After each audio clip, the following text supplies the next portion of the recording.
The webinar platform doesn't enable video for attendees, so we will not be able to see you. If you need technical assistance during the meeting or have a question about the meeting process, there are a few ways to contact us. If you are using the online Zoom webinar, the best way is by using the Q&A function. Several members of the SGC team are monitoring the Zoom Q&A function to facilitate public access to the council meeting and may remove disruptive or threatening content.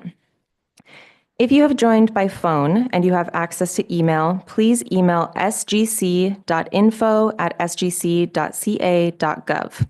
If you do not have access to email, you may text or call 916-634-3359. If you plan to make in-person public comment, you must fill out a comment card provided at the table near the back of the room. Please fill out the public comment card to indicate your name and which item you would like to comment on.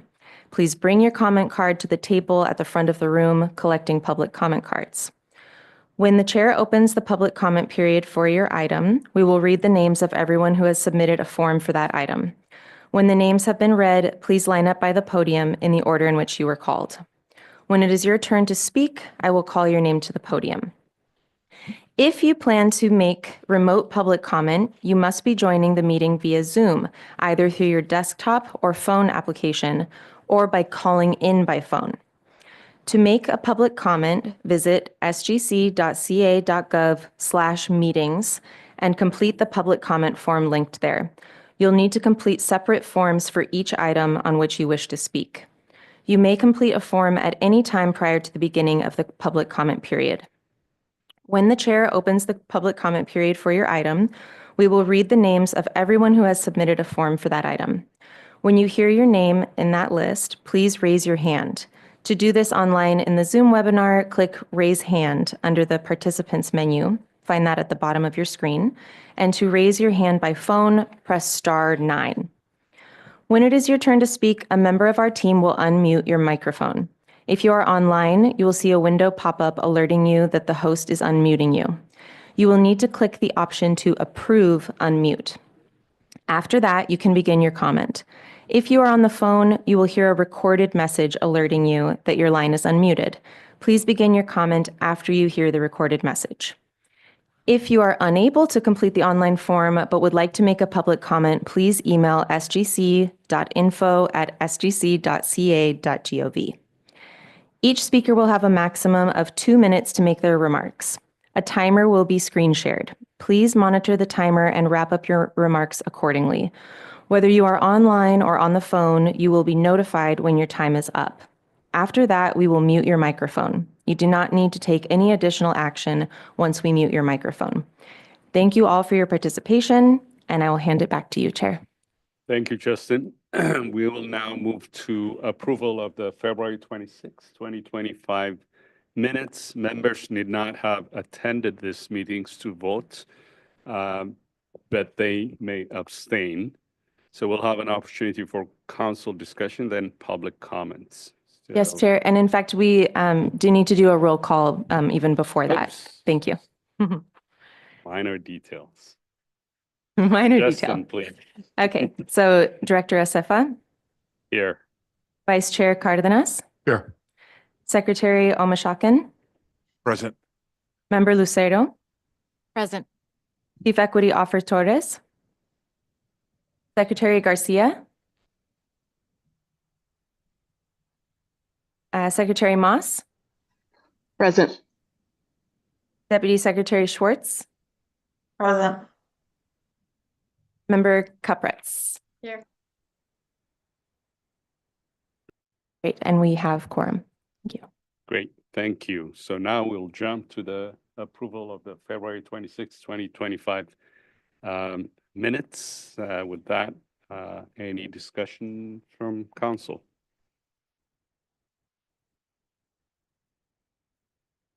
And any public comments on the minute meetings?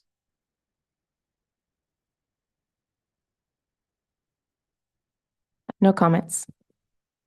Great, then can I have a motion and a second? I'll move approval, Mr. Chair. Vice Chair Cardenas. Second. I'll second. Great.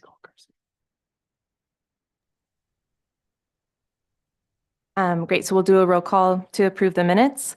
Director Acefa, Yes. Vice Chair Cardenas, Yes. Deputy Secretary Jameson, Yes. Secretary Omashakin, Abstain. Member Lucero, Yes. Chief Equity Officer Torres, Secretary Moss, Aye. Deputy Secretary Schwartz, Yes. and Member Capretz. Yes. Motion passes. Great. Now, I would now like to introduce Executive Director Erin Curtis for item 4, which is the Executive Director's report. Following her presentation, we'll have the opportunity for council discussion, then public comments. With that, Erin? Thank you, Director Safa. There we go. I want to start off with some staffing updates at the Strategic Growth Council. We have a couple of pictures on the screen here of a couple of staff members, new staff members. First, Natalie Obaldia, who has been with our staff, has been promoted to Strategic Engagement Specialist for our Climate Change Research Program. Very proud of her. And Mahima Ali joins us as the Resilient Community Policy Associate for our Health and Equity Program. I think Mahima is here. Is she not? Oh, she's downstairs. Okay. Working down. We were very happy to have the two of them. I also want to let you know of a couple of staff members that we are saying goodbye to. One is Jennifer Kim. She was a member of our Transformative Climate Communities team. She has left SGC. We are sad. We thank her for her service and are wishing her the best in her future endeavors. Also, Atisha Singh, who's been an analyst with our Connecting Communities team at SGC, is transitioning to a new role with the Land Use and Climate Innovation Office. She is here as well, and we congratulate her on her promotion over to LCI. All right, can move on? Yeah, we'll say yay for Atisha. Thank you. I do want to give a report out on our Catalyst convenings. We have been working with the Governor's Office of Land Use and Climate Innovation to co-host the first two of our regional Catalyst convenings. The first two happened in late March. These are a continuation of the commitments that we made at the 2023 and 2024 statewide Catalyst conferences. And the goals of these regional convenings are really to explore specific regional climate, land use, and energy issues and give our regions a space to collaborate and co-create policy ideas with actionable recommendations. We have some really great photos up on this slide from the two convenings. They're also giving state agencies and program teams a chance to share information on funding and engagement opportunities and other resources that are available in each region. So the first one took place on March 25th in the San Diego area, and we held the second one in the LA region the next day.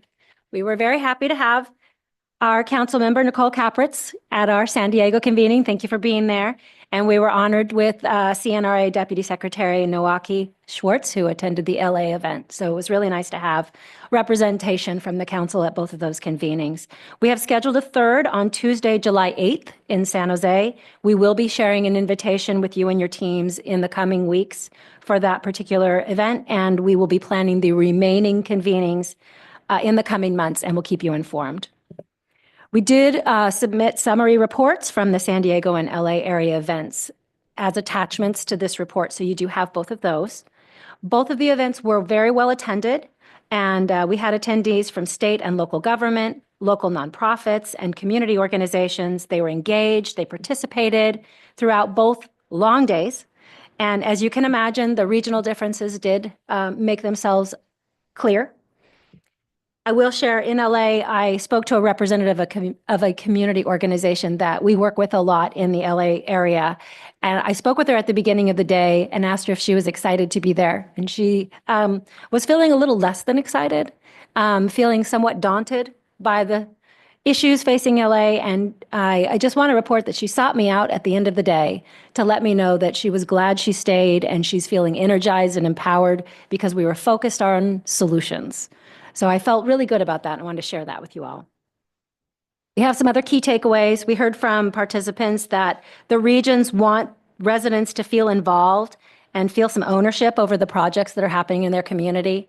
If they're involved at the beginning and throughout, they can drive by a project and be able to point to it and say, I was a part of that. And it just fosters positive community feelings and pride. We also heard that government agencies need to use more plain language and bring impacted residents in as decisions are being made around regional housing, transportation, and education. We had a roundtable workshop at each of these events facilitated by UC Berkeley's Possibility Lab. And participants during those workshops came up with really actionable solutions to the issues in their region. I have a couple of examples here.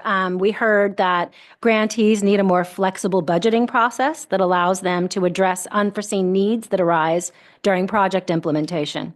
We also heard the call for streamlining and simplifying the grant application process. I don't think that's the first time we've heard that. We are very aware that that's an issue. So those are just a taste of some of the very candid ideas and solutions-oriented ideas that are coming up in these convenings.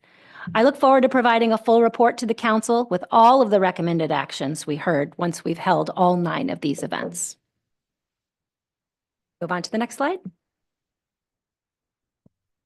A quick report out on our visit to the Imperial County. Earlier this month, I had the honor of joining Secretary Garcia and Secretary Johnson in Imperial County to visit several of our state-funded project sites, including the Jacaranda Gardens ASIC project, which is there on the right on the slide.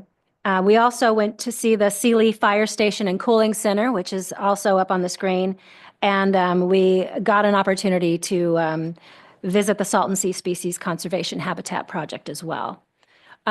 Just a brief information on the Jacaranda Housing Project. It's completely occupied. There are 94 units and they're all full. The developers shared with us that when they opened the application period for this project, they had over 2,000 applications within about 20 minutes. So it just really demonstrates the need for affordable housing along the border and in the Imperial County area. Our Boost team does continue to support local governments in Imperial Valley with trainings and grant writings. So far, grant applications have been submitted for over $23 million in total. And the city of Westmoreland has been successful in securing a $2.7 million community facilities grant, which is great. And all cities have been able to attend a leadership training for elected officials. So we continue to be very active in the Imperial Valley. Next slide. Just some updates on the Affordable Housing and Sustainable Communities program. First of all, the Round 9 Notice of Funding Availability is out. Very exciting. It's approximately $775 million in funds for Round 9 of the ASIC program. It came out in late March. The program team is accepting applications through May 28. And I just want to give a huge congratulations and appreciation to the ASIC teams, both within the Strategic Growth Council and also over at HCD, for getting these out and prepping for the review. I know it's a huge undertaking. Several of our affordable housing and sustainable communities funded projects have reached significant milestones in the last 2 months. We've got some pictures up there from some of those milestone events. We've broken ground on housing projects across the state, including in Los Angeles, Santa Rosa, and the Central Valley. The Peak Plaza groundbreaking, which is up on the screen there, is in downtown LA and adds 104 more affordable housing units in the city. And I also had the opportunity to be at the Roses Place groundbreaking with a number of our ASIC staff members and HCD staff members. That project is creating housing and supportive services that are geared towards women and unhoused victims of domestic violence. And it's adjacent to Skid Row and the Downtown Women's Center in LA. It's nice as all of state government is very focused on assisting LA County in its recovery efforts from the devastating January wildfires. It really is exciting to see how we can support some of those efforts by creating these new housing options and as they come online. The ASIC program has actually funded 57 projects in LA County so far, with a total investment of more than $1 billion. We've completed 31 of those projects, adding more than 3,000 new homes to the county so far. And there are about 1,200 more homes currently under construction and about 2,000 more that will begin construction soon in LA. In another region of the state, we also broke ground on an ASIC project in Fresno County. The Dakota project will create 114 new housing units for families, individuals, and veterans in Fresno County. We'll move to the next slide. We've been doing a lot of investments in the Central Valley, actually. So continuing, our Sustainable Agricultural Lands Conservation Team celebrated a conservation easement that will ensure a 10,000-acre ranch near Mariposa remains in ag production in perpetuity. And we've got a picture of the Waltz Turner Ranch Conservation Celebration up there on the screen. It actually took place the same day as the celebration for the Fresno housing development, which I think is a really nice way to demonstrate how SGC's programs work together to ensure smart growth in California. ASIC and SALC are respectively funding development in core urban areas while ensuring our working ag lands are not overtaken by development and continue to provide food and economic prosperity in California. The Waltz Turner Ranch Conservation Easement was achieved through a tremendous amount of collaboration with partners across the state, a long time coming. It's adjacent to other conserved lands, and therefore it creates a connected open space corridor that now stretches from the San Joaquin Valley all the way to the Sierra Crest. Also pictured here is another Central Valley Sulk project that came online in Tuolumne County, nearly 500 acres of rangeland permanently conserved at the Bloom Ranch earlier this month as well, the Wagner Ranch. All right, next slide. So last month, the Santa Barbara County Regional Climate Collaborative held its spring network event. It was intended to explore high-impact priorities and celebrate the 5-year anniversary of the collaborative. Our Special Advisor for Innovation and Partnerships, Adrian Moritz, presented on opportunities and developments in climate-related funding, and Community Resilience Center team member Jessica McCool, who happens to be local to the area, participated on a panel where she discussed regional collaborations, landscape-scale solutions, and the ongoing development of our CRC program. The collaborative was particularly excited that an SGC staff member working on the project was local to the area and can therefore bring her lived experience and local experience to conversations around climate resilience as we continue to engage with that collaborative. That concludes the Executive Director's report. So next, following Justine's reminder on public comment, we will turn it over to Chair Acefa.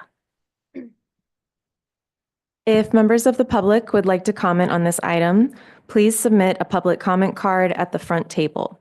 To make virtual public comment, please visit sgc.ca.gov/meetings and complete the public comment form. I will now pass it back to Chair Acefa. Great, thanks, Justin, and thanks, Aaron, for the report. Again, it reminds us, the engagement in LA and San Diego, listening to constituents and people who are impacted by our programs. That's just one fundamental part of it, and it's glad to hear there was just great participation there. But also the fact that we have, representations from all aspects, not only SGC, covering from transportation to housing, agriculture, LCI stuff around general plan. I think those are really important, and continuing to do that just shows how effective this all of government approach is. And then just reporting on the site visits, which we are doing more and more. And I encourage, including myself, my council members, to take opportunity to do that, because it is, as you've done before, it is something else to sit here and approve projects. It's a different story when you're on the ground and talk to the people who are impacted by it, whether the people who are planning and building it or the people who in the back end of it benefit from it. It just makes our program and policies richer. And I was just really excited to see the bookends, housing development on one hand in Fresno, and then conservation, while both are being done at the same time. This is why I think some of the work that we do is so important, so inclusive. Oh, can you hear me? Sorry. Anyways, thanks for that report. I took a privilege to make comments, but comments for council members is open now. Mr. Chair, thanks very much for the opportunity.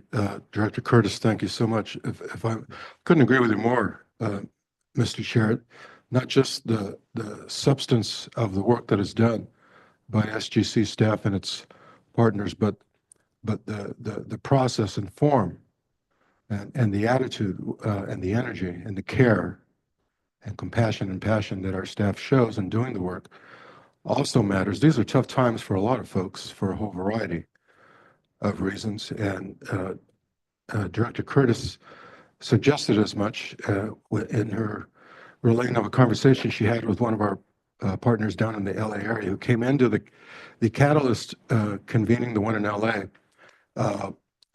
somewhat down, as many of us are these days for all the understandable reasons, but leaves at the end of the day with a sense of, it sounds like, optimism. That's the difference that our staff makes. And again, it's not just the form and substance of what our folks are doing, but the way that they do it, that we can not just advance programs, but uplift spirits. And now more than ever, I think that really matters. So congratulations to Adrian and everybody else who's making these Catalyst convenings happen, and Aaron, for your leadership. Relatedly, this council, in its wisdom, established Connecting Communities a couple of years ago to take advantage of the historic Inflation Reduction Act and all of the promises that hopefully continues to hold for communities across the nation, particularly here in California, to leverage our own dollars coming back from the federal government to create a sustainable future for those who come after us. We know that over the last couple of days, the current House of Representatives, in its wisdom, has advanced an opening salvo against the IRA by seeking to claw back about $9 billion in grants that will have real deleterious impacts, as many of the things that have come out of Washington in the last couple of months are suggesting for us. My point in all of this is if there's any appetite, Mr. Chair, for at a future convening of the council to have, when we know a little bit more about the federal budgeting process. And first 100 days have been amazing. Let us see what the next 100 days, perhaps in August when we next convene, if we can have an update on the impact on at least some of our programs, just as an exemplary examination, that the change of course at the federal level is having on our programs and our constituents. I'll conclude my remarks. Okay, thank you, Vice Chair, and we'll definitely agendize that item for the next meeting. Public Member Capretz, you have your hand up. Thank you. I wanted to give huge kudos, congrats, and thanks to the team who came down to San Diego for the convening. I had a fabulous time. I think there were really powerful conversations, and I just cannot echo enough how valuable it is for people in these regional communities on the ground, seeing their counterparts at the state and just having that connection and communication. And so I also was bolstered by that experience. And I really want to give a special shout out to Adrian and Aaron, because I know there's a host of other people on the team who came down, and really it was a special day and I heard a lot of positive feedback. And so I just want to let you all know again from people in San Diego that we really appreciate it. I think some key takeaways, have already been highlighted from Aaron, particularly about housing, needless to say. And hopefully, Aaron, now you'll know why. And I know the rest of the board already knows. Nicole is always talking about San Diego not getting its fair share of housing dollars.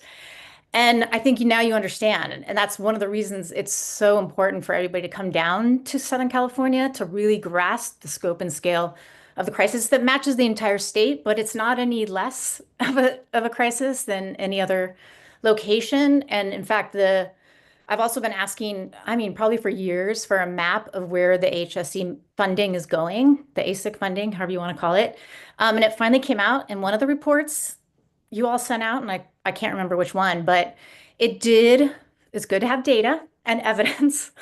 And it did show San Diego had very few projects as compared to the Bay Area, like not even close. I think it was like 9 in San Diego, I think 2 in Orange County, and it was like 50 in the Bay Area. And the Bay Area, the kind of regional San Francisco Bay Area, is about 7 million. San Diego, Imperial County, Orange County is also about 7 million people. So I know there's a reason. I know because the formula for ASIC is under greenhouse gas reduction fund and has limitations, and it's not as easy to just distribute it evenly throughout the state. I just kind of want to echo that there's a massive disparity in who is getting housing dollars, at least from this particular program. So this does not include the whole suite of programs that the state offers. So I want to acknowledge that. But I just want to keep, if you're wondering why I keep honing in on this and kind of highlighting and elevating it, I think that's why. And I'm glad you heard that. The state heard that when you came down to San Diego. The other top issue that I saw is also in your report, Aaron, was that the majority of the organizations who attended, and it was very well attended, really are worried about electrification and energy efficiency, which is under attack at the state capitol.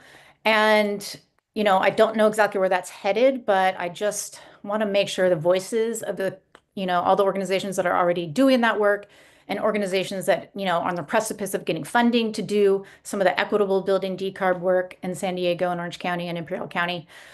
Their voices are heard as these discussions are happening. And I'm not sure they are, just kind of based on some of the comments of the elected officials. Not speaking on behalf of, I haven't heard what the governor's perspective is. But I was thinking as this conversation was happening, you all have access to so many local grassroots, environmental frontline community members through all these regional convenings. It would be great if somehow the governor's office, the legislative office, really could hear kind of what the local communities are saying.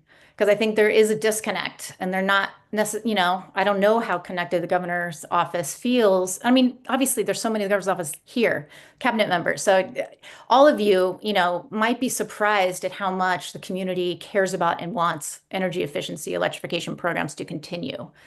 And not all of them are going to be able to, come to Sacramento and they don't engage in legislative issues.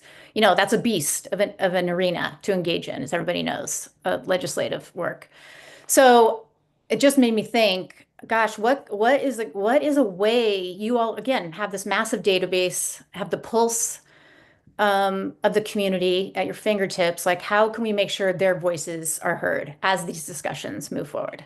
So I just thought of that. I wish I had a better idea than that. It's a kind of a general, thought, but I do believe it's powerful that you are so connected to frontline communities and that they have kind of echoed the support for this work and wanted to continue, and just want to ensure those voices are considered as those, as you all have those internal conversations with the governor's team. But yeah, otherwise, again, it was a fabulous event. Keep doing them. Let's keep having regional, full Strategic Growth Council meetings. I know you all came down to San Diego after I asked a few years ago. People still talk about it. Thank you. It was still wonderful. And I just love that everybody got to see South Bay and Body of Logan up close and personal. I just think, yes, that just makes a huge difference when you're walking around the community, eating lunch in the community, seeing the community, in their natural habitat is, I think, really, it just changes your perspective in a important way. And also the other event I recently went to in San Isidro with my friend Georgette and Casa Familiar. So again, all these things are fabulous. Just want to continue to push for housing dollars for San Diego and Imperial Valley. And yeah, just keep doing everything you're doing. So, thanks again. Yeah, that's all I got. Great. Oops. Anyone else?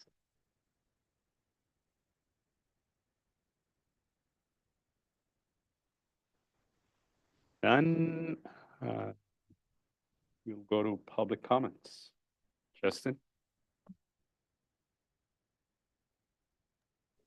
Karen? I have my hand up. I was hoping to just make a very quick comment. Just want to echo what my colleagues are saying. I attended the event in Long Beach, and the room was incredibly energized. Staff looked exhausted. And I say that just to thank them, because it is very difficult doing a traveling roadshow. But it was so clear, from the expressions on people's faces and from chatting to some of the attendees, how much it meant, and how important it was to have that connection. So just want to thank staff again for all that work. It was definitely noticed, I think, by all the folks I talked to. So thank you.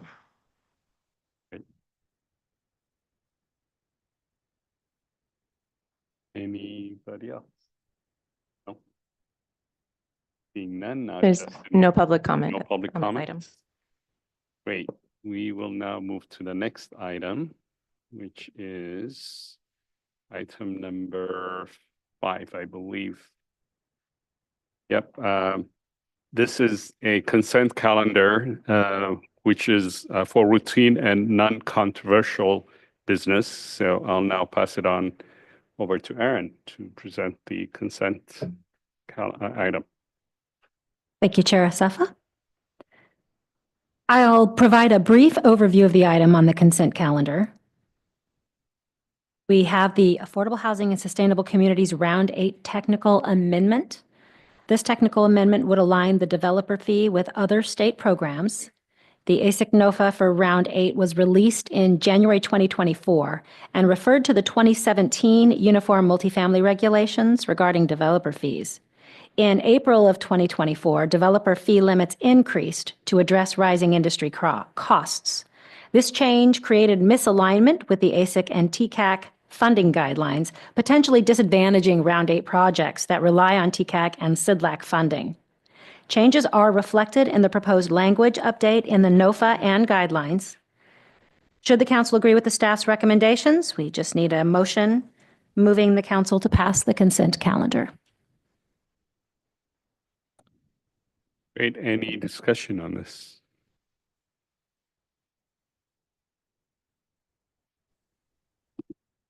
No. Do we have public comments on this? Yes, we have one virtual comment. So when you hear your name, please raise your hand in Zoom. You can do this by clicking raise hand under the participants menu, which you can find at the bottom of your screen on the Zoom platform, or by pressing *9 if you are joining by phone. And as a reminder, please make sure to keep your public comment to 2 minutes. So our first virtual public commenter is Tano Trachtenberg.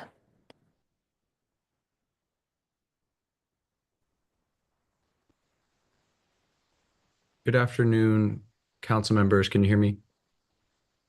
Yes. Thank you. I'll be brief. My name is Tano. I'm with the Nonprofit Housing Association of Northern California, NPH. We represent nonprofit and mission-driven developers in the 9 counties of the San Francisco Bay Area, many of which develop housing through the ASIC program. And we are just here to say thank you for placing item 5 on the consent calendar today. We appreciate the receptive staff and their work to update the fee limits and to continue their good work of aligning the program with other major funding sources. So thank you again, and we encourage you to pass the consent calendar as it is.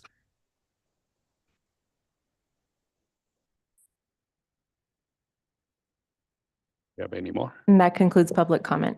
Great, thanks. Now, is there a motion and a second to approve the recommendations on the consent calendar? So moved. Secretary Moss, I'll second. Secretary Mashak, second. Have a Great. roll call. Roll call vote. Director Asafa, Yes. Vice Chair Cardenas, Yes. Deputy Secretary Jameson, Yes. Secretary Almashakin, Yes. Member Lucero, Yes. Chief Equity Officer Torres, Yes. Secretary Garcia, Yes. Secretary Moss, Yes. Deputy Secretary Schwartz, Yes. and Member Kupretz. Yes. Motion passes.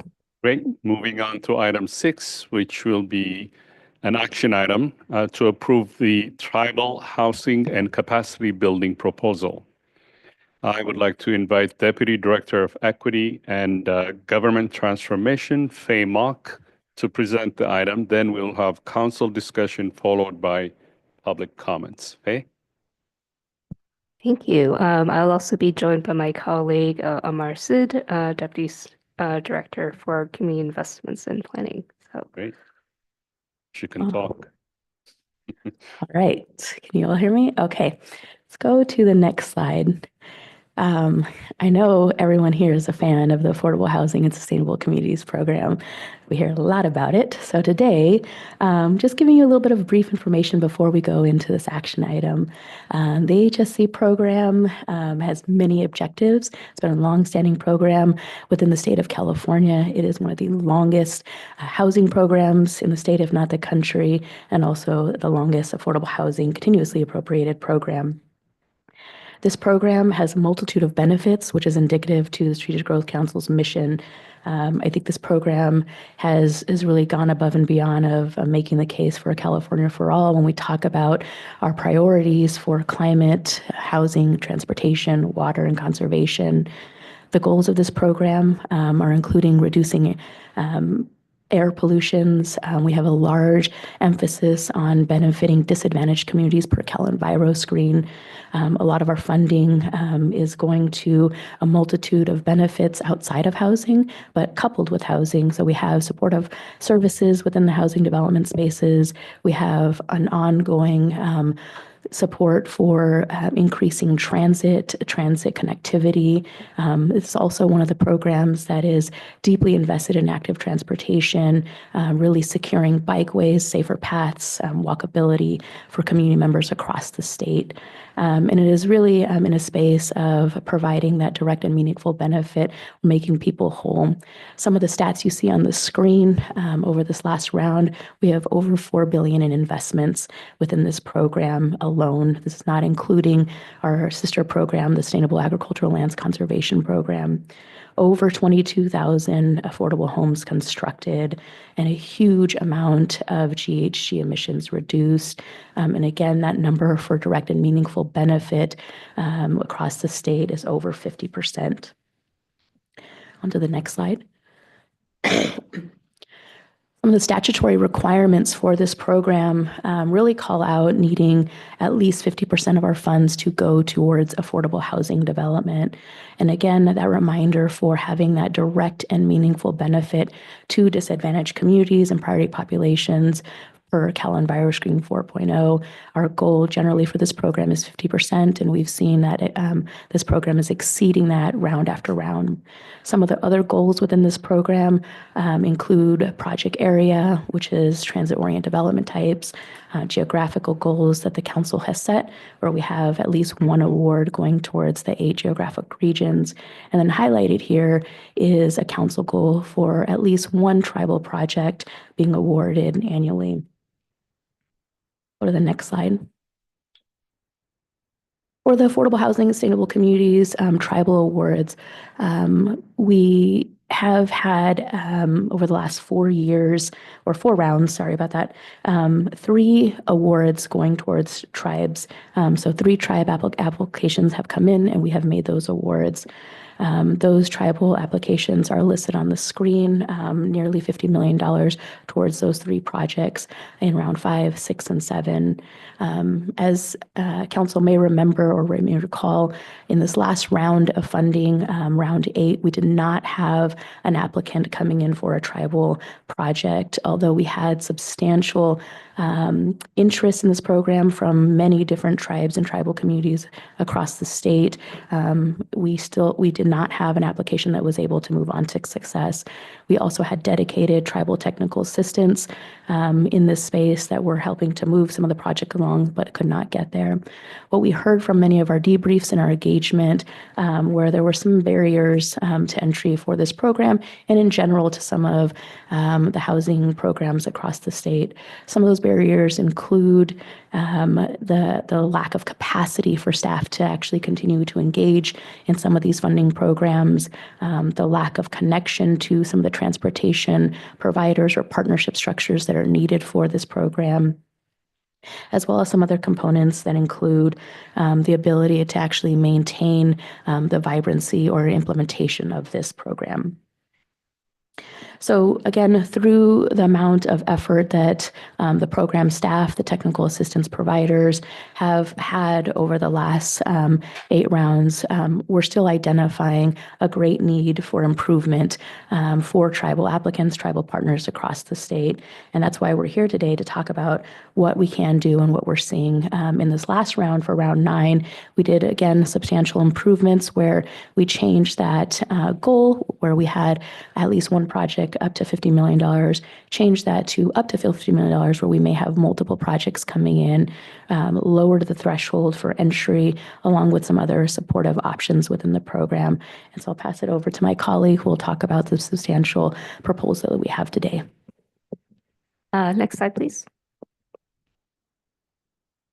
So first, just wanted to highlight that SGC has been a longtime leader in the technical assistance capacity building space. We've been doing technical assistance across the state since 2016, and some of the statistics are listed on the slide here, with $22 million awarded across 22 different programs, including the statistics from this year. We actually reached almost 900 technical assistance recipients, and so a very substantial amount of work that's been done through the statewide technical assistance toolkit implementation, as well as our flagship capacity building programs. This work was initially funded through legislative appropriations through the California Climate Investments and the Greenhouse Gas Reduction Fund, and then subsequently was then funded through HSC through 2 different appropriations in 2018 and 2020, which gives us a little bit of precedent for the proposal today. The last appropriation from 2020 allowed us to develop out the Tribal Capacity Building Program, which is underway right now with 6 different grantees at the moment. Next slide, please. So Mara talked a little bit about some of the community need that we've heard from tribes already. We did the feedback process for both the HSC program and tribal capacity building. We've heard that capacity building, flexible state funding, and housing are among some of the top priorities. We could hear pretty consistently that limited staffing or staffing capacity, in that folks don't have paid staff or they're very stretched across different projects, very much limits their ability to be able to focus on different projects and specifically carry through housing projects. Even when they do have staffing capacity, they may lack some of the expertise specific to housing, which was one of the reasons why one of the potential applicants to the last round was unable to complete their application. Even with the specific expertise and staffing, there's also the barrier of the pre-development costs themselves for things like the site assessments, permitting, and so on. So while we recognize that we do have technical assistance programs in existence for HSC and other infrastructure programs, those are primarily focused at the application level and preparing projects for each round specifically. And what we're hearing from tribes in lifting up these different types of structural barriers is that a more long-term capacity building program that can help to support the project development stage is really needed, and specifically one that can focus on the tribal needs that meet some of the particular structural barriers in land access and tribal sovereign immunity and other things that may come up. Next slide.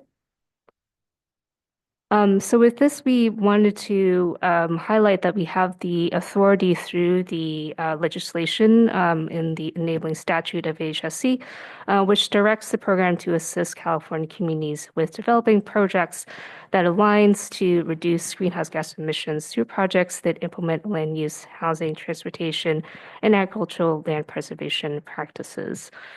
So with that authority, we'd like to propose that the council approve a $30 million expenditure from HSC continuous appropriations. This can include disencumbered funds from previous rounds, as well as the FY 24-25 or 25-26 to provide technical assistance to tribal entities interested in affordable housing and climate projects. Next slide. So while we are looking at this proposal, we're not looking at a very prescriptive program. This is done specifically so that we can confirm just the funding amount today and to be able to go back to our tribal partners to be able to co-develop the program guidelines with them. This is to be able to show that we are not potentially breaking any promises or having the funding taken away for any unforeseen reasons. Overall, though, we do have a couple of different categories that we are thinking to develop out with this program listed on the slide here. Broadly speaking, we are looking to cover project development and technical assistance, providing funding for soft costs such as site assessments, permitting, design, and so on for those applicants interested in the housing projects. We'd also like to provide an option to be able to cover for pre-development infrastructure for things like broadband, water, transportation, other types of utilities that may be a requirement for HSC or other types of infrastructure projects.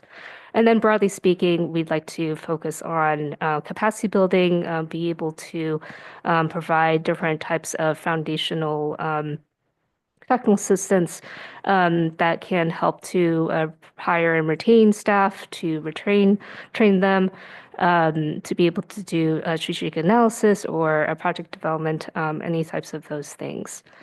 Next slide. So some of the project program outcomes are listed on the slide here. Broadly speaking, we are looking to develop out potential pathways for tribal applicants to be able to develop tribal housing projects. We'd also like to build out tribal staff capacity to be able to engage in these projects, and then also to be able to sustain the ability of tribal partners to be able to support in these efforts as well and look at overall very holistic operational activities. So with that, we will pause here and are ready to answer any questions that the council might have for this proposal.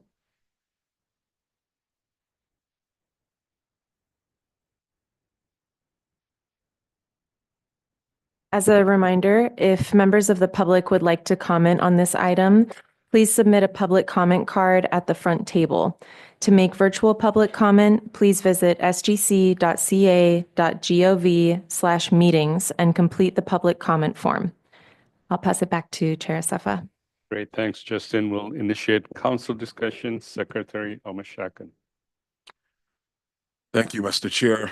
I just want to commend the staff for exploring this idea, not just exploring this idea, but moving forward with this idea of providing technical assistance to tribal communities across the state.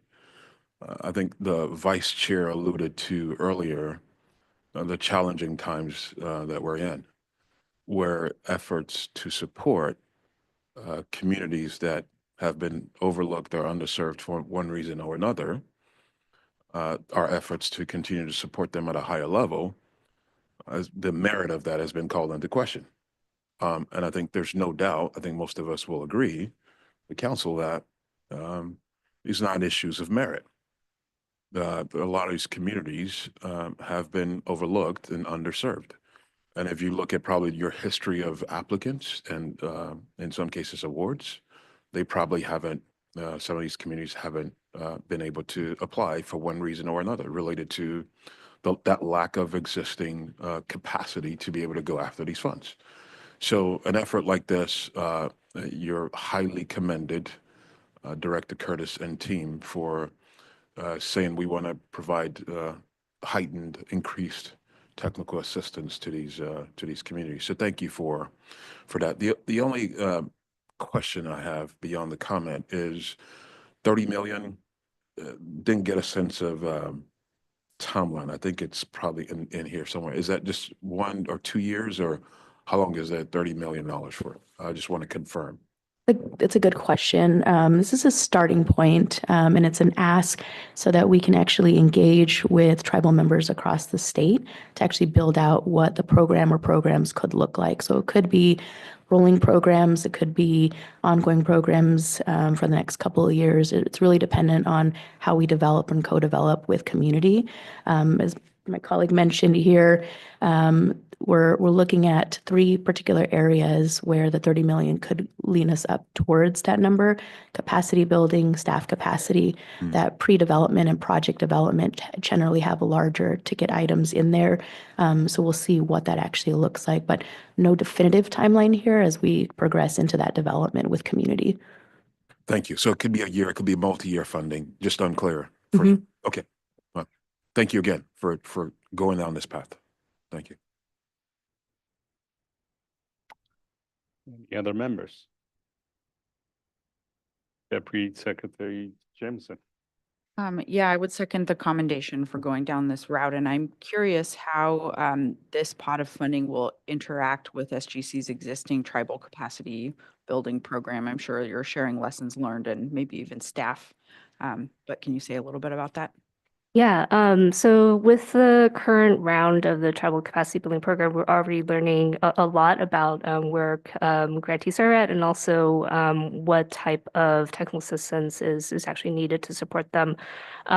We've already developed a couple different scenarios that we have in mind that could lead to one big round. It could be a couple of smaller rounds. I think we've already been in conversation with some of the technical assistance providers and other kind of tribal housing partners to kind of see how this will mesh with them. One perhaps difference is that the tribal capacity building program was a little bit broader and didn't necessarily look specifically at housing. That may shift in some of the program design. So we'll see how that goes. The other thing is that we definitely did recognize that the technical assistance contract was very, very low for our current round. So we didn't want to bump that up, as well as just bump up the number of years that, or the funding for the grantees to be able to stretch out their primarily staffing, retention, and so on. So definitely we'll be incorporating a lot of what we've learned so far in the next round. Great. Deputy Secretary Kurgan. Thank you, Chair. And thank you to the team who's been working on this. I've really appreciated the ways that you've engaged with the council and with other members of our state family. And clearly, as you said, with tribal advocacy groups leading up to this day today.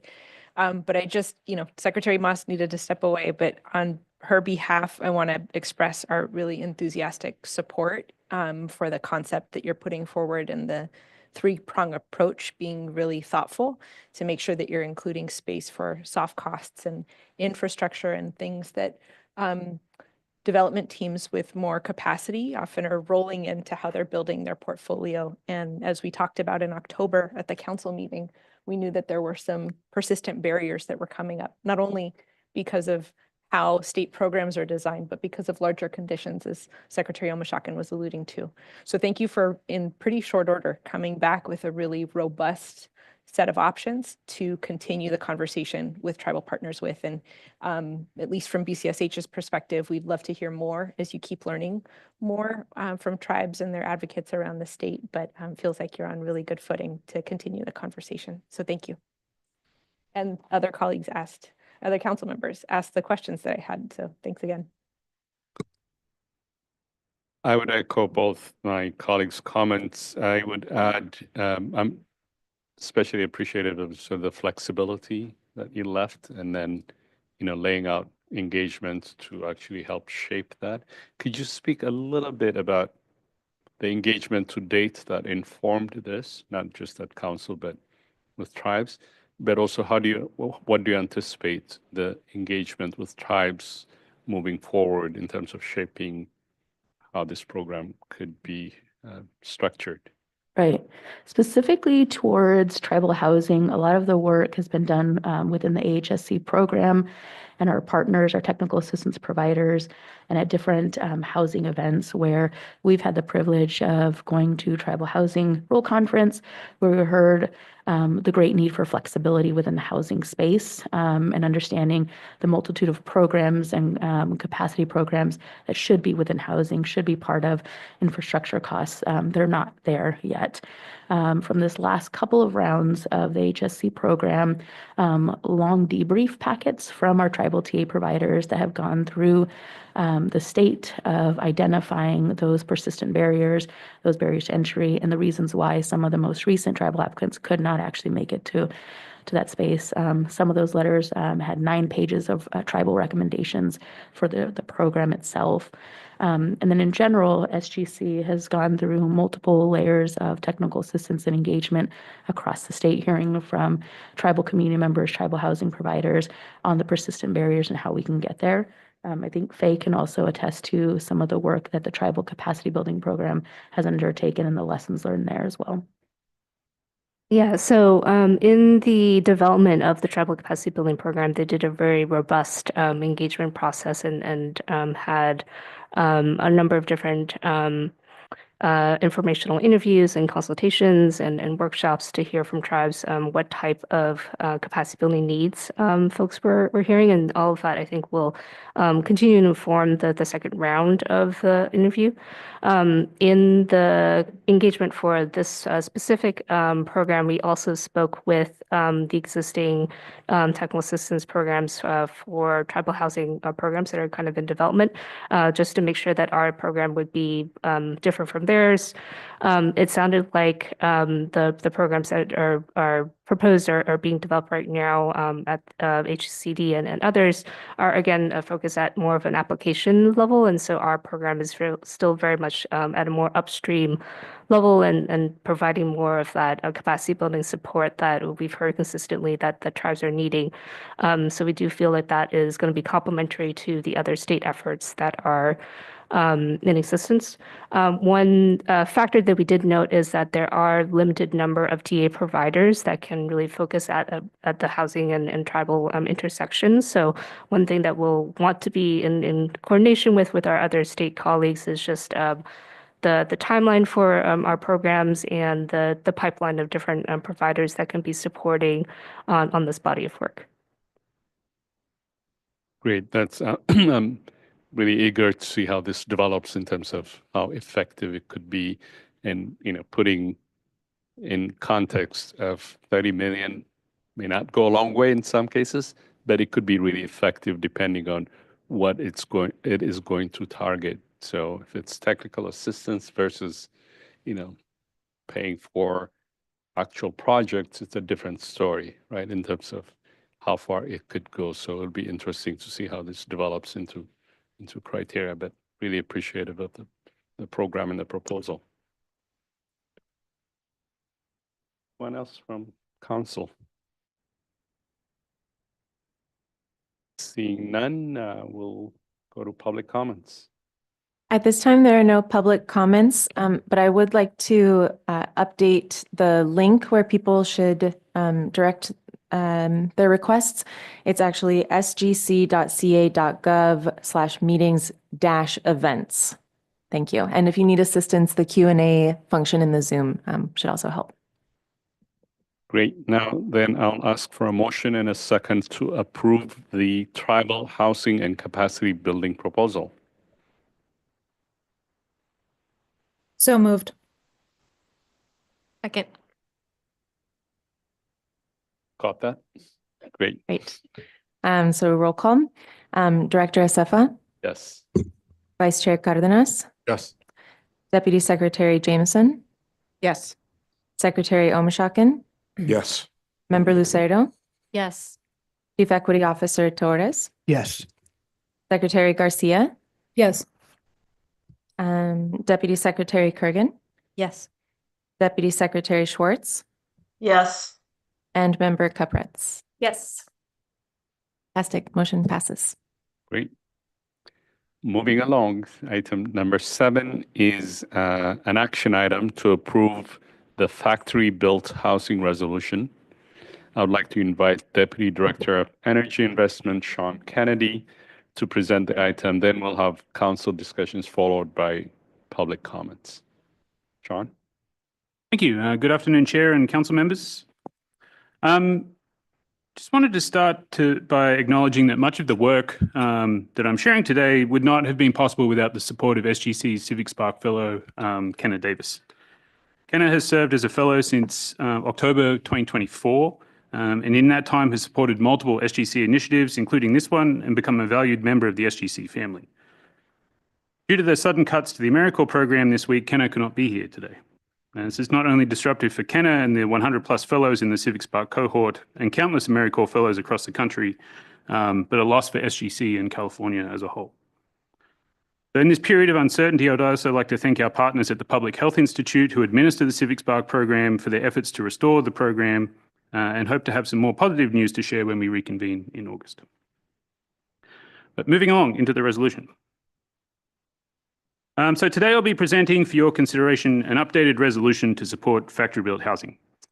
This resolution will replace the previous SGC resolution on factory-built housing that was passed in October of 2023. The new resolution maintains the overarching goals of the original, but removes requirements that factory-built housing pre-development program funds can only be used to support factory-built manufacturing facilities that are eligible for and pursuing federal funding. So as I'll discuss, this change will allow staff to consider alternative program designs to improve the effectiveness of the program in addressing some of the state's most pressing housing and housing affordability challenges. Next slide, please. So for a little background context, in 2023, Council approved the initial resolution to support energy-efficient factory-built housing. The resolution directed SGC staff to evaluate the potential of factory-built housing, also known as modular or off-site construction, to increase the supply and lower the costs of affordable housing in California. In June 2024, Council established the Factory-Built Housing Pre-Development Pilot Program. This program provided grant funds of $1 to $3 million for developers applying for a clean energy financing loan through the U.S. Department of Energy Loan Programs Office, or LPO, to construct or upgrade a manufacturing facility. These grants covered pre-development activities, including site selection, permitting, and the development of community benefits plans. Next slide, please. So this program ran 2 rounds from late 2024 to early 2025, and despite extensive engagement with potential applicants, did not make an award.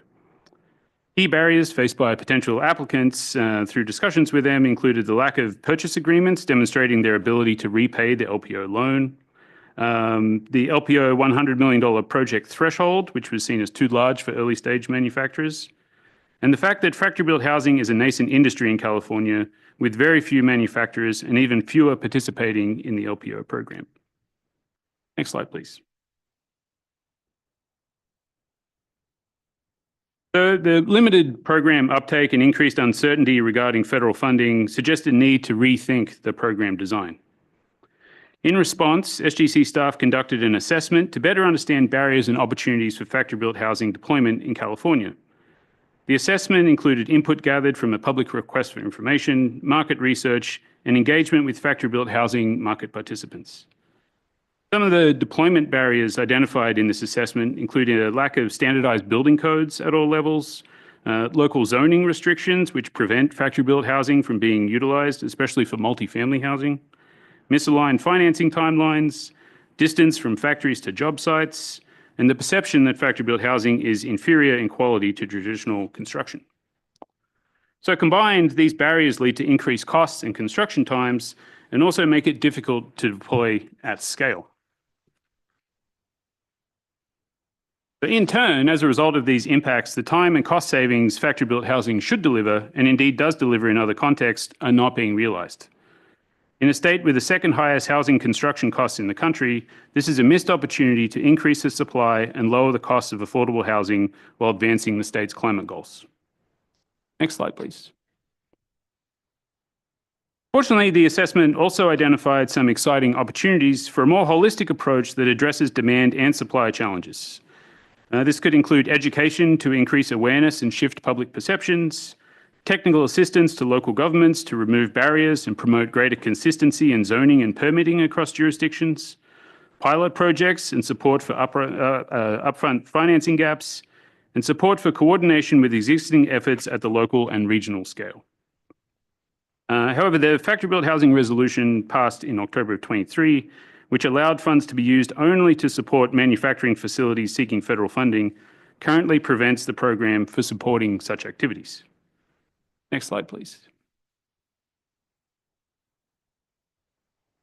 So the new resolution, 2501, addresses this issue in the following ways. First, as before, it directs SGC staff to coordinate with SGC member agencies and departments on the development of a modified pilot program that aligns with the state's housing and climate goals.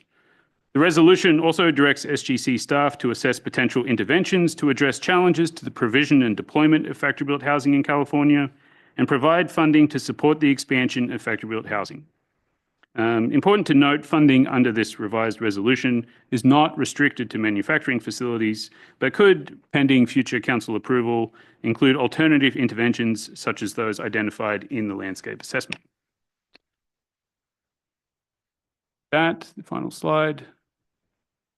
And the proposed action is for Council to adopt the California Strategic Growth Council Resolution 2501 to support energy efficient factory-built housing. Thank you. Justin, do you need to? Great. If members of the public would like to comment on this item, please submit a public comment card at the front table. To make virtual public comment, please visit sgc.ca.gov/meetings-events and complete the public comment form. I will now pass it back to Chair Acefa. Great. We'll open it up for council discussion. Vice Chair Cardenas. Mr. Chair, thanks very much. Mr. Kennedy, appreciate the report very much.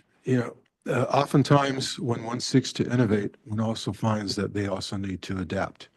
And that seems to be the case here. This is a nascent industry with tremendous promise in our state. It should come as no surprise, I think, that it would still be seeking to find its footing. And people in this space are seeking to break out in this space are lucky that they have a partner in us and in you.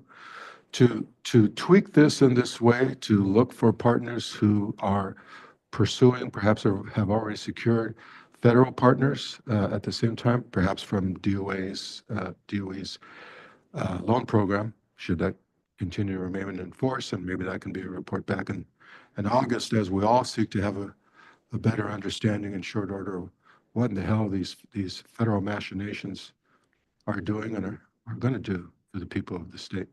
But this strikes me as a great tweak to a promising program, and it suggests that staff has really been listening to stakeholders in the front lines. Appreciate the work. Thank you.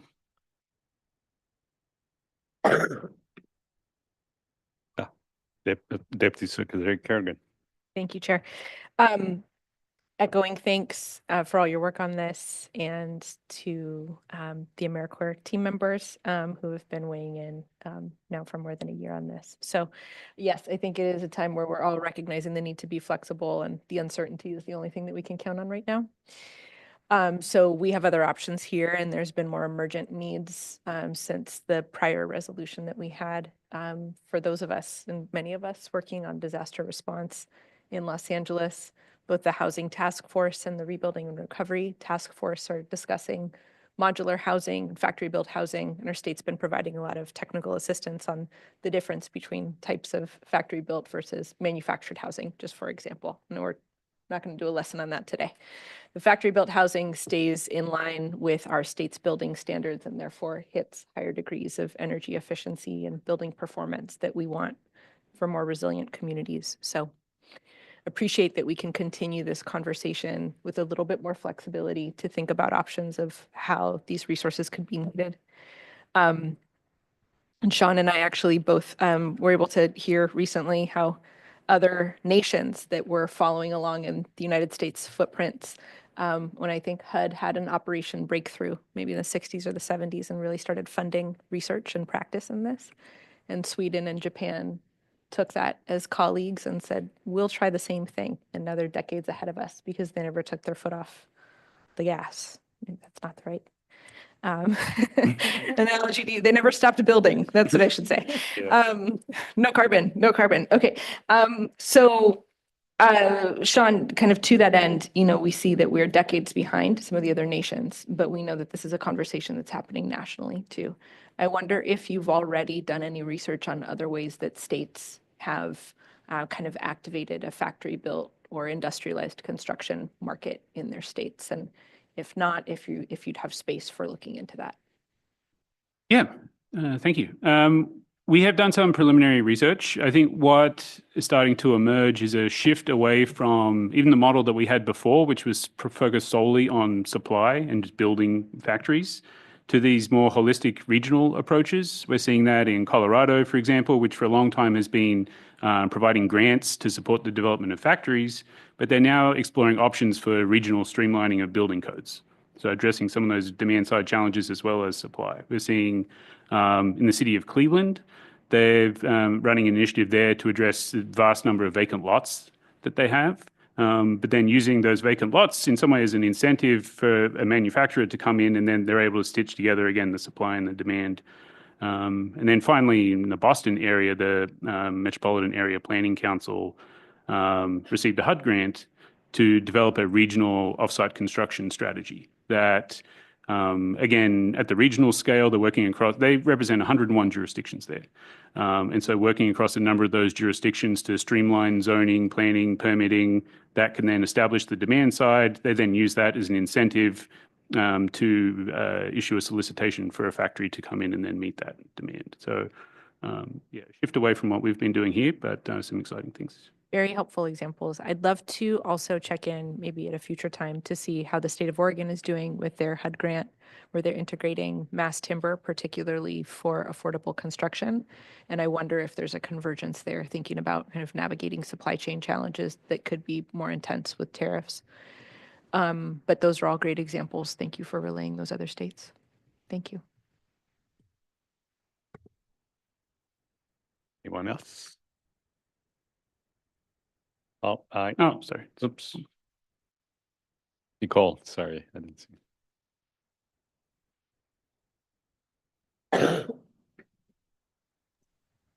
My God, you would think I know about the mute thing by now.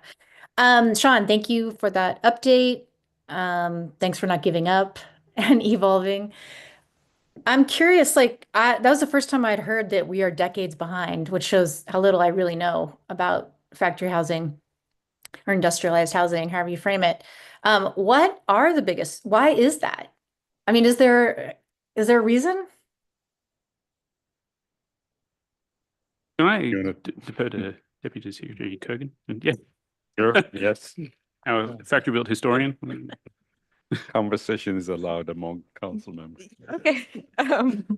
Yeah, so our federal government saw this as an opportunity to do all kinds of things, not only industrialize construction, but continue to meet growing needs for housing across the nation, kind of being able to bring in labor, training, navigate support in areas where the climate doesn't allow for year-round building, like where it snows. So there's a lot of reasons why why industrialized construction can be helpful. And then, there's been some changing priorities in our nation for decades, and HUD hasn't been a budget that has swollen in the past, for any administration. I think there are different cultural factors for some of the other nations who decided to continue with this strategy. Prioritizing basic needs and a strong safety net is not something that our nation has always consistently done in the same way that other nations do, and many other places like Sweden and Japan and now Scotland recognize that if people, and have for a long time, that if housing is unstable, there's a lot of other things that fall apart. So I think that convergence plus strong support from labor is something that has been helpful, but it was continued support from the federal government as well. Sweden, with a really inhospitable climate to building, I think starts to make a lot of sense that you would be able to, great article in the New York Times, maybe from a year ago. They showed what looks like an IKEA factory, but it's all like an IKEA storeroom, but it's all production of housing. So it's changing funding, Nicole, and then also I think a value of seeing that housing construction needs to stay steady to Yeah. meet the needs of a growing population. Yeah, and scaling quickly because we're in desperate times. Okay. Thank you. That's helpful. I just learned something. Thank you. Appreciate it. I did not know we were behind. Thank you. Keep going, Sean. Well, I'll echo as well, especially the flexibility to really rethink is innovative, at least for us, and innovation on this. So, and responding to the barriers is actually important. So that will go to public comments if we have any. Yes, we do. We have one virtual commenter.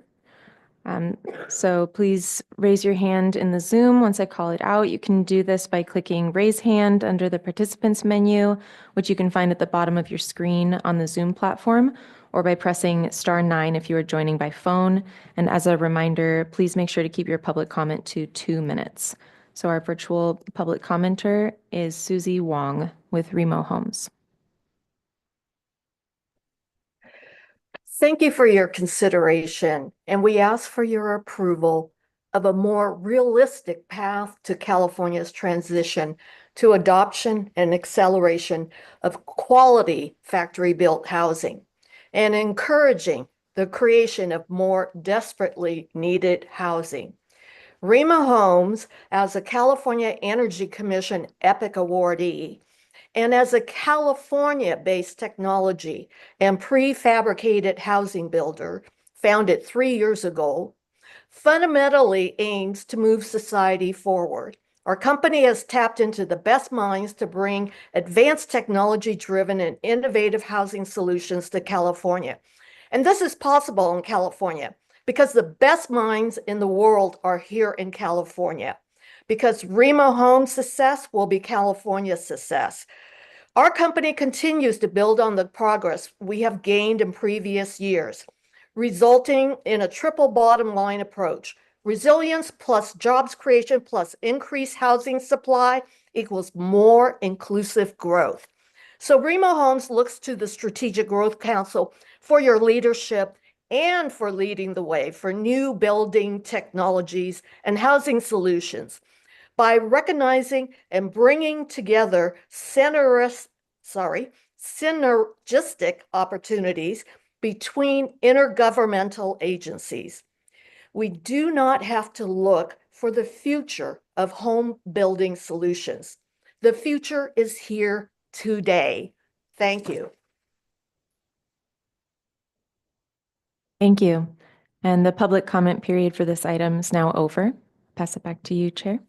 Great, thanks. Is there a motion and a second to approve the factory-built housing resolution?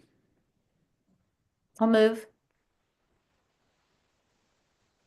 Public Member Capretz and Vice Chair Cardenas. We'll take a vote. Director Acefa? Yes. Vice Chair Cardenas? Yes. Deputy Secretary Jameson? Yes. Secretary Omishakin? Yes. Member Lucero? Yes. Chief Equity Officer Torres? Yes. Acting Deputy Secretary Hunan? Yes. That was a yes.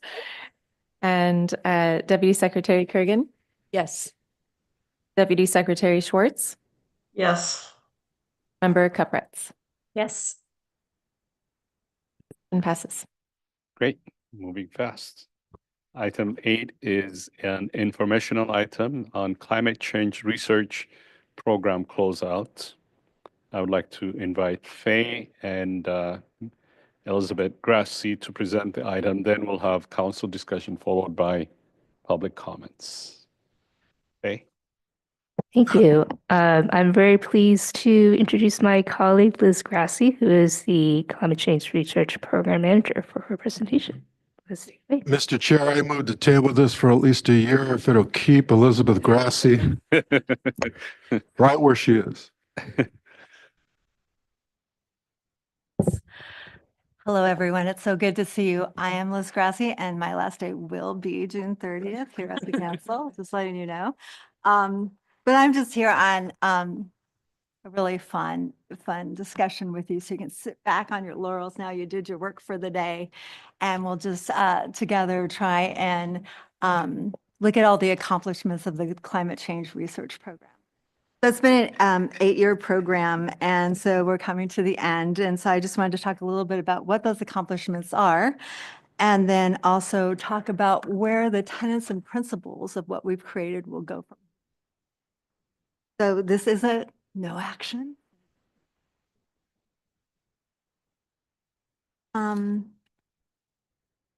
Okay, great. The program was established by legislature in 2017, and AB 109 directed the SGC to look at doing research on reducing carbon emissions, including clean energy, adaptation, and resiliency. And what does that mean, right? We were at a place where, CARB does research and Caltrans does research. What can the council do that's different? And so that was really our mission as we went into that in 2017. So next slide. I think anytime you celebrate, you need to start with staff who worked on the program. So I just wanted to acknowledge all the people that have worked on this program over the 8 years, including 8 California Science and Technology science fellows who worked with us, folks with PhD coming out of academia and wanting to learn about policy. And it was a real pleasure to work with these young folks who went on to amazing things. And so I'm really proud of that. Next slide. So the grant program, what we really wanted to do was to conduct systematic outreach around the state to talk with the research community. You can go back one.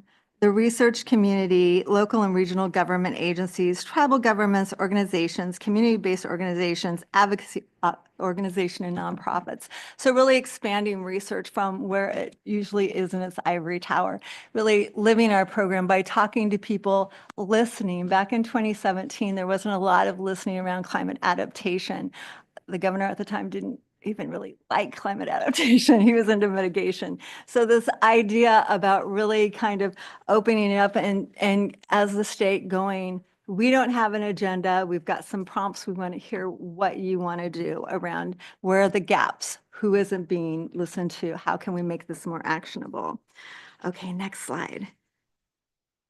So we also, at the same time, I should have said, worked really closely with our interagency partners through the council, and they were very helpful with us to let us know what the state was doing, that sort of thing. So we did award over 3 rounds, $32 million in grants. The first round was really focused on developing tools, getting the community involved, figuring out what we were doing. Second was really about emerging technologies, which was very different for us because we aren't a technology-focused agency or council. And then finally, we went back to this idea of really thinking about how to co-create research. What does that mean?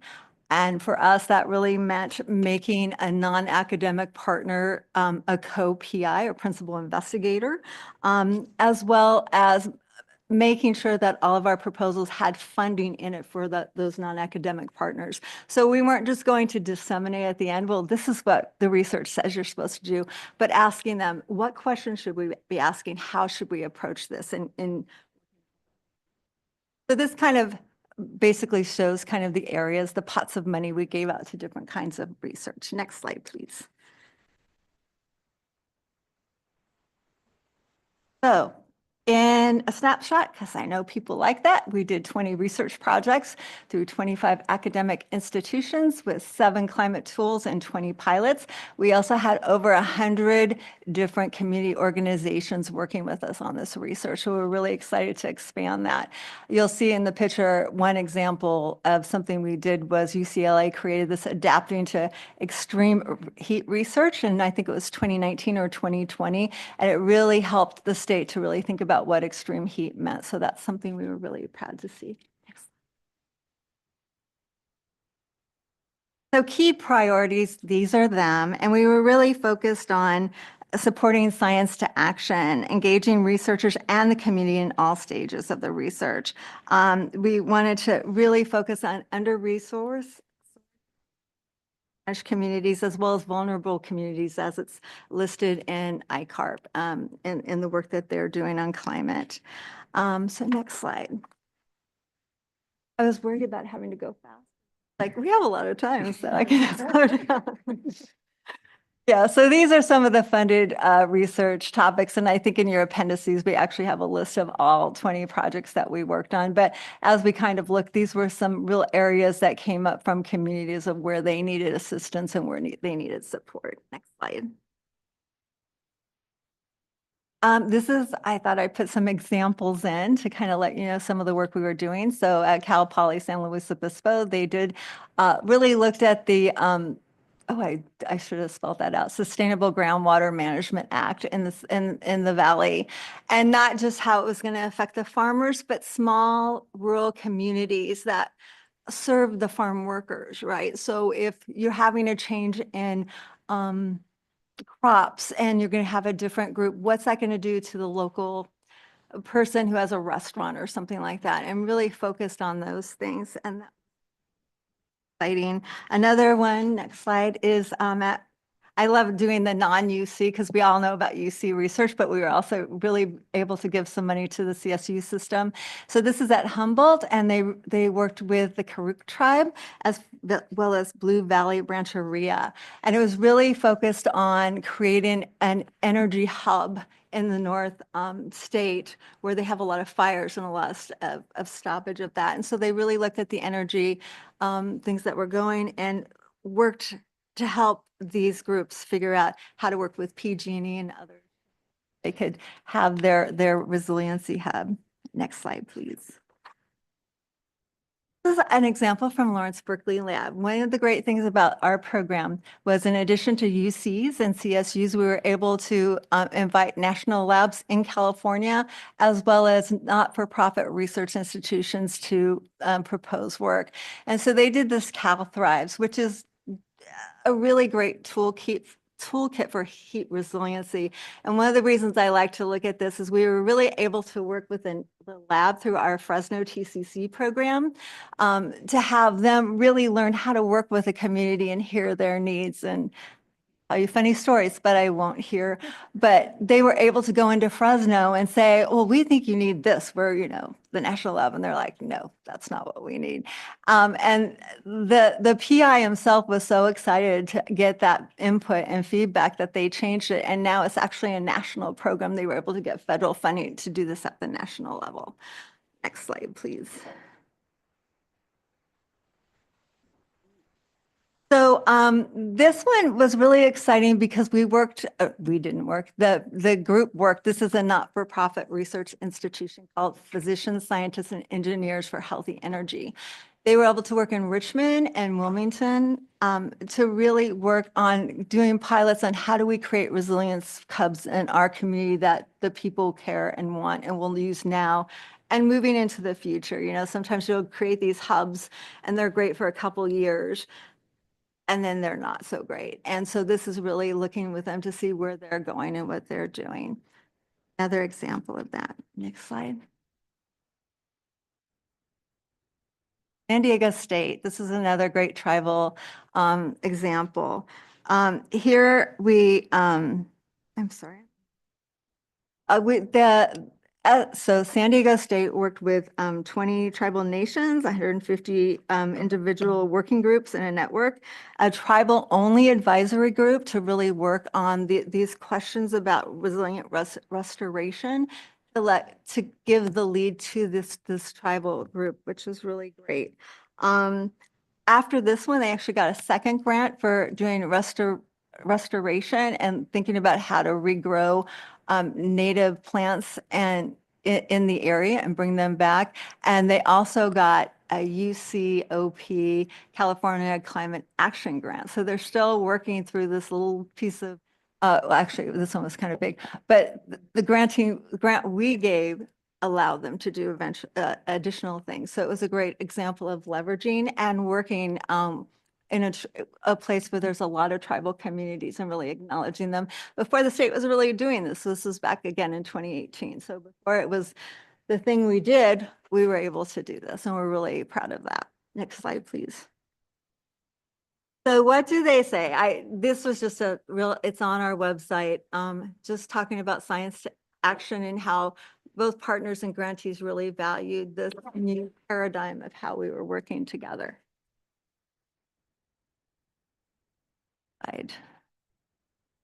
So the PRP model, participatory research to policy model, is a lot of words, right? But it's really important. It's really about collaborative partnership approach to research. It's working with communities. It's contributing their expertise, taking that expertise in, as well as sharing responsibility and ownership of the research. So the research isn't somebody writing a paper, but there's other outcomes that the communities really care about. Next slide.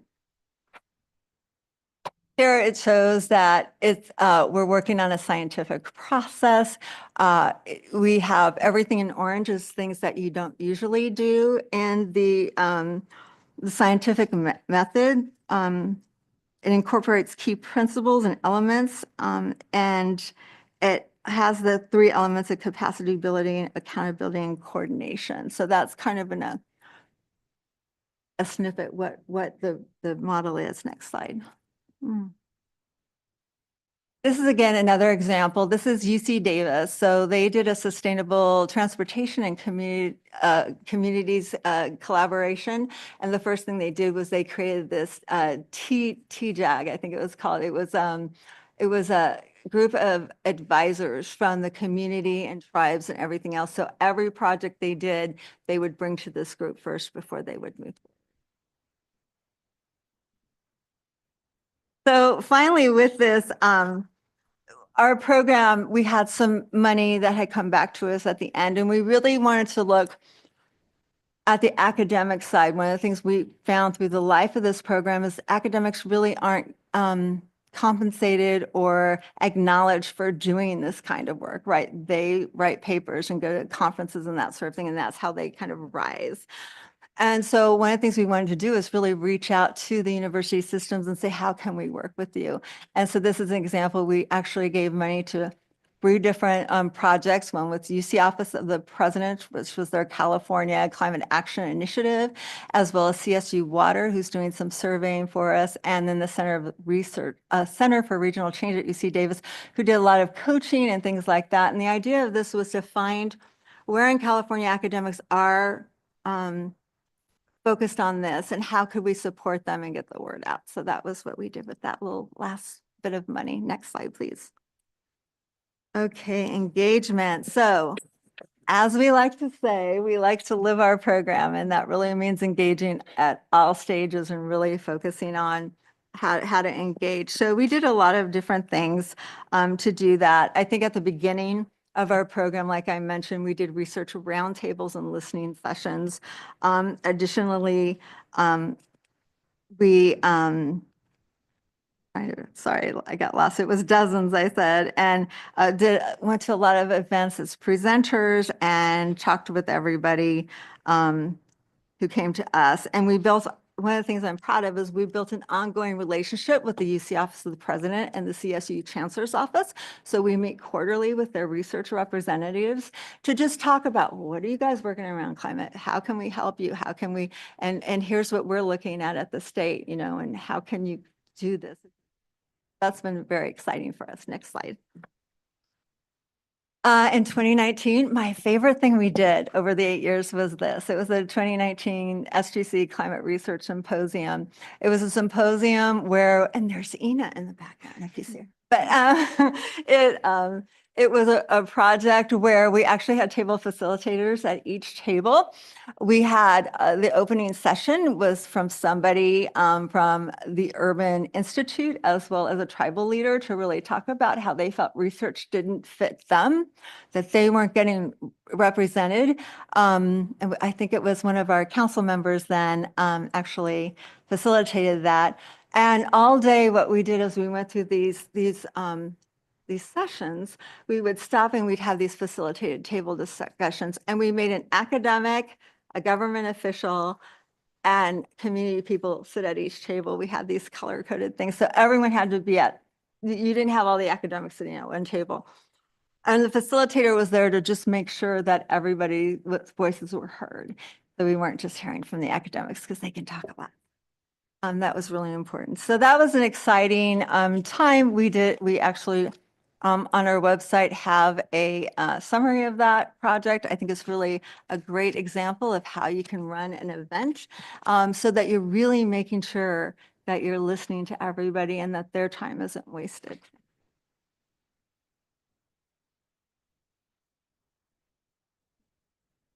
Back in 2022, SGC decided to do their council meeting in Merced.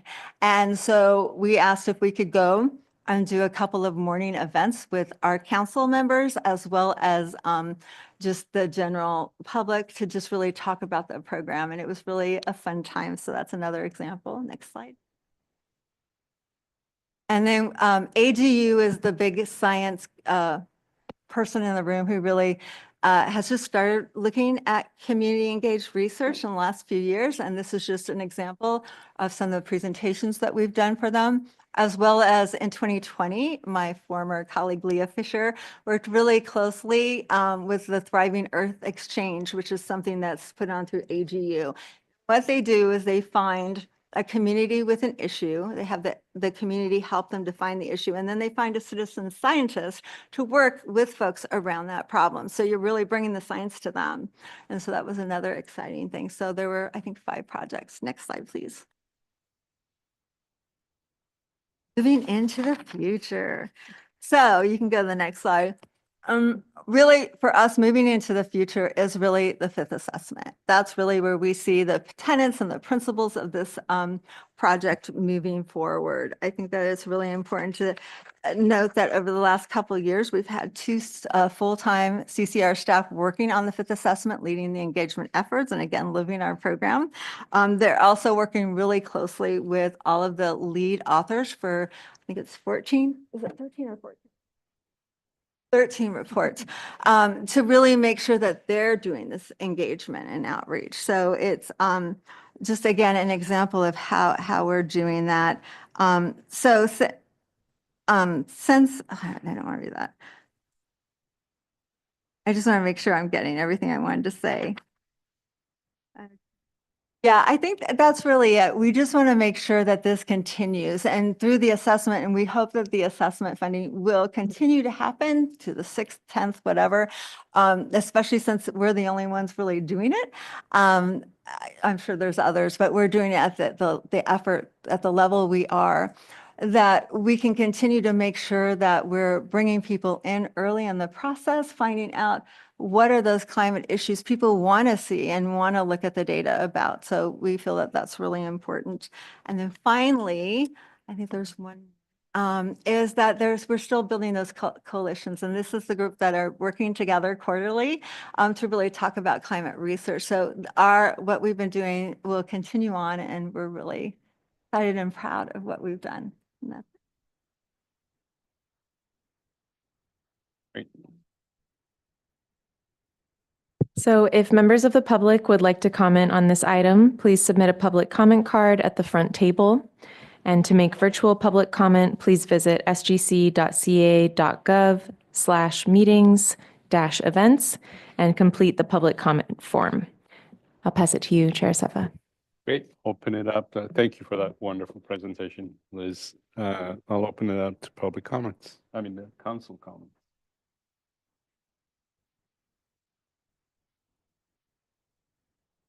Well, Liz, I just wanted to say that I really appreciate you. I've had the pleasure of participating in your work, I think, since round 1 as an interagency reviewer and participant, and just the approach to how we fund research in the state of California, I think, was really new. And as you can see with what's happening with the AGU, we're seeing other people recognize the value. It's funny because it seems like such an obvious thing that you would want to design research that's useful for the community, and yet that wasn't happening very often for a really long time. And so now it's like, yeah, of course we would do that.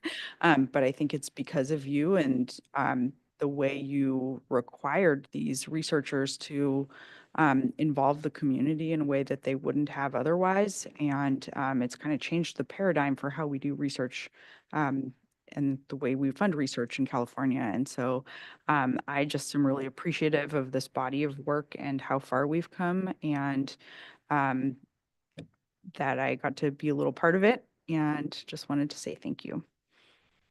And I just should note that all through this, we did have an advisory group that Virginia, and I think Sasha, you were a part of it as well for a while, that we really did work with all of our agencies at that level too, to make sure that we knew what people were doing and what they wanted as well. So thank you for your support. Deputy Secretary Kerrigan. Yeah, I also would like to request that we table the idea of you leaving, but I hear that that's best, so we don't have the votes for that. And it's not a voting item, clever. It's informational, so we don't have an option.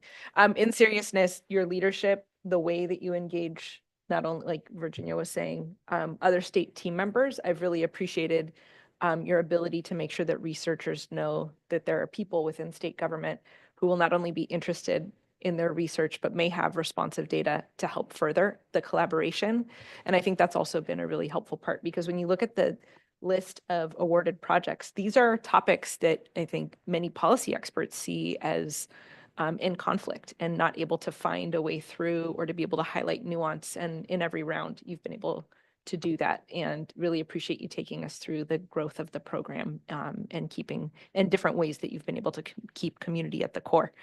Another place that we interacted, Liz, was in the transportation research roundup. Yep. And one of the things that I always find interesting in those spaces is researchers saying, we've done all this great research, how will anyone know? How do we put the research into practice? And you've been able to continue to find responsive projects that can help further our discussion here. And I think in that way, you leave a good legacy for us to continue to look back at these awarded projects, point towards the fifth assessment, as you said, and continue to lift up research in our policymaking and programmatic opportunities here. So thank you.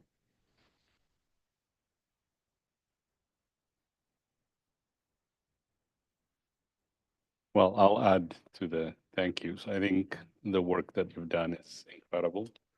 I yesterday participated at the UC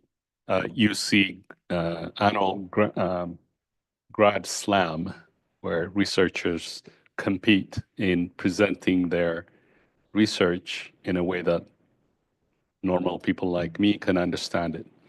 And it was fantastic. And just the importance of, especially in our work, to have research be an important component of it. That's why our old office had the name research on it.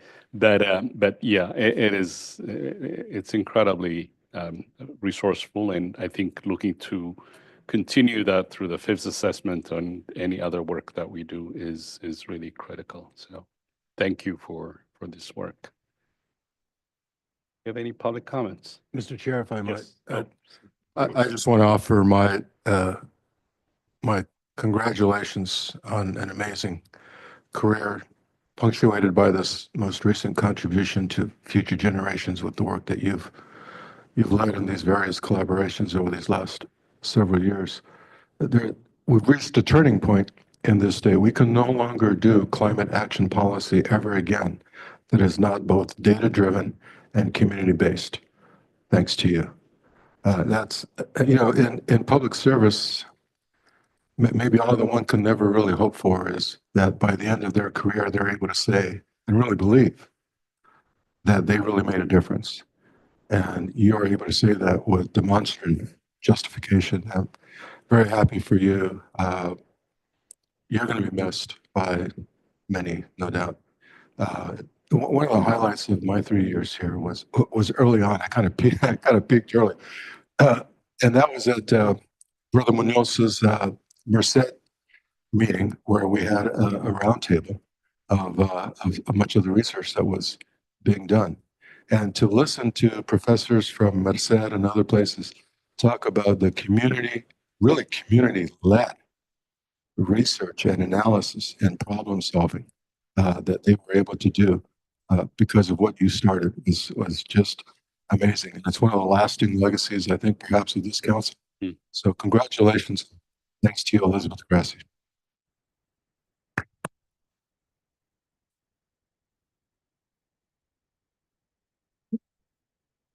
Justin, do we have any public comments? No public comment. We don't, then is there a motion and a second to keep Elizabeth Rossi where she is? So moved. Oh, Do I have a second? Roll call. Great, thank you so much, Liz. Last item, public comments. This public comment is matters not on the agenda, but unfortunately, this is not a forum for dialogue with council members. Any questions posed during this comment period will be addressed or discussed or responded to by the executive director for any follow-up. So with that, Justin, do we have any? We do not currently, but maybe I can provide just the reminder. If members of the public would like to comment on this item, please submit a public comment card at the front table. To make virtual public comment, please visit sgc.ca.gov/meetings-events and complete the public comment form there. You can also use the Q&A on Zoom. But as of right now, I do not see any comments. Great. With that, I would like to thank Steph, Justin, fantastic for your first role there, and Lisa on the slides, Caleb and Sarah, thank you so much, and Fabian and Mahima, who's new here, is she back here? Great, thank you for making all this successful, and to Aaron and your team. So with that, I will adjourn this meeting. Thank you, everyone. Thank you, council members.